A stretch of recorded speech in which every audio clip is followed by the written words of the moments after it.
అదరకొట్టే కారం రంగు రుచి ఆచి కారం పొడి.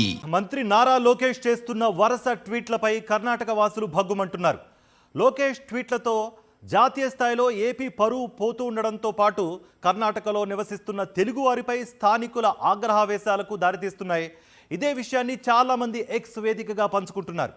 తాజాగా లోకేష్ పెట్టిన పోస్టుతో కూటమి సర్కార్ ఆర్థిక నిర్వహణ తీరును కర్ణాటక మంత్రి ప్రియాంక ఖర్గే ఎక్స్ వేదికగా నిలదీశారు. ఏపీకి గూగుల్ డేటా సెంటర్ రావడాన్ని కర్ణాటక వాసులు తట్టుకోలేకపోతున్నారంటూ పరోక్షంగా లోకేష్ ఎక్స్ లో పెట్టిన పోస్టు ఇప్పుడు జాతీయ స్థాయిలో ప్రధాన చర్చనీయాంశంగా మారిపోయింది. ఏపీ ఆహారం చాలా స్పైసీగా ఉంటుందని, ఇప్పుడు ఇది పెట్టుబడులకు కూడా వ్యాప్తి చెందడంతో పొరుగువారి కడుపులో మంట మొదలైందంటూ లోకేష్ ఎక్స్ లో చేసిన ఈ వ్యాఖ్యలు కర్ణాటకలో కాకరేపుతున్నాయి. లోకేష్ వ్యాఖ్యలపై కర్ణాటక మంత్రి అంతే ఘాటుగా స్పందించారు. ఆహారంలో స్పైసీ ఎలా సమతుల్యంగా ఉండాలో ఆర్థిక రంగంలోనూ అదే విధానం పాటించాలంటూ ప్రియాంక్ ఖర్గే చురకలంటించారు. అంతేకాదు కూటమి సర్కారు చేస్తున్న అప్పులను ప్రపంచానికి చాటి చెప్పారు కర్ణాటక మంత్రి.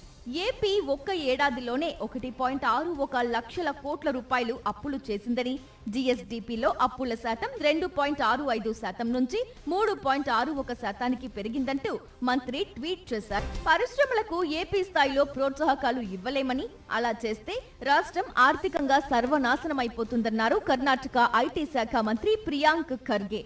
గూగుల్ డేటా సెంటర్ ను ఆకర్షించడానికి ఆంధ్రప్రదేశ్ రాష్ట్రం భారీ ప్రోత్సాహకాలనిచ్చిందని, అలాంటి ప్రోత్సాహకాలు కర్ణాటకలో ఇస్తే ప్రభుత్వాన్ని అందరూ నిలదీస్తారన్నారు.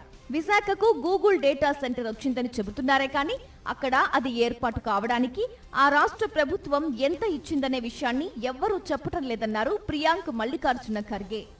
కర్ణాటకలో ఏదో చిన్న సమస్య వస్తే చాలు వెంటనే లోకేష్ ఎక్స్ లో పోస్టులు పెడుతూ ఉండటం కర్ణాటక వాసుల ఆగ్రహానికి ప్రధాన కారణంగా ఉంది. గతంలోనూ ఇదే విధంగా ఒకసారి లోకేష్ పోస్టు చేస్తే ప్రియాంక్ ఖర్గే ఇదే విధంగా ఘాటుగా స్పందించారు.